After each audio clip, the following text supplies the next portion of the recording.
Moi, je suis plutôt pour les opportunités que les contraintes.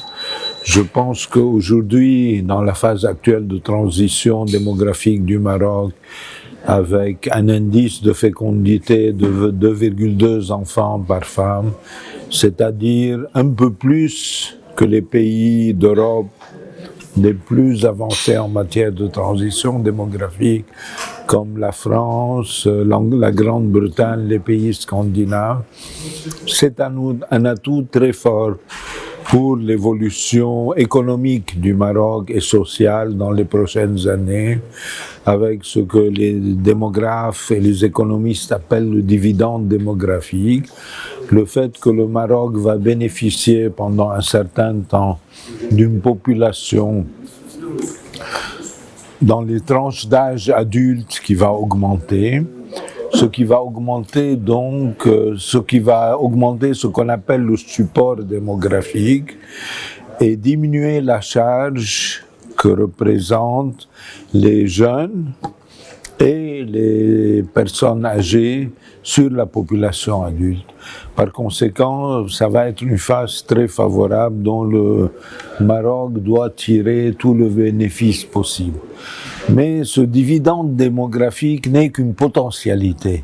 Il faut aussi qu'il y ait le politique et l'économique qui l'accompagnent pour en profiter. Ça ne veut pas dire que les conditions démographiques à elles seules peuvent susciter le développement économique du pays.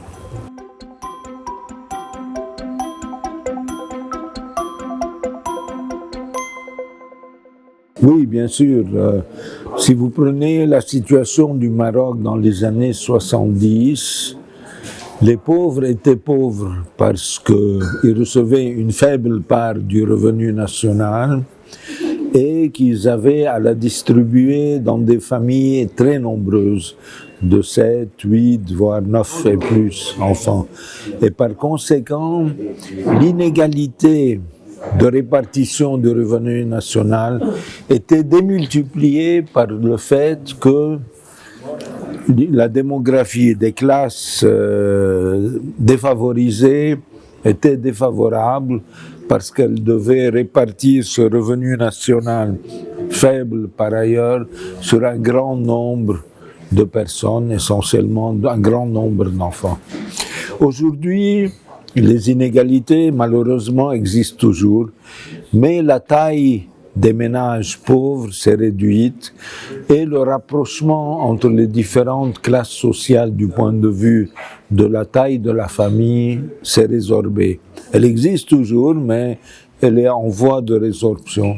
Ce qui fait que la démographie favorable atténue les inégalités de revenus, de répartition des revenus, ce qui ne veut pas dire qu'il faut essayer au maximum de réduire les inégalités de répartition du revenu national.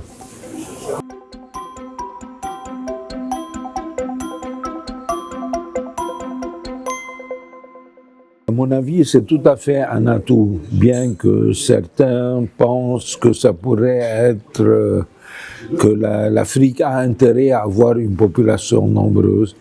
Moi, je m'oppose à cette vision des choses. Je pense que comme la transition démographique a commencé en Europe, qu'elle a gagné progressivement d'autres régions en Asie et les pays arabes à partir des années 70, il n'y a pas de raison qu'elle ne traverse pas aussi l'Afrique subsaharienne et qu'elle aurait tout intérêt à bénéficier de cette transition démographique également.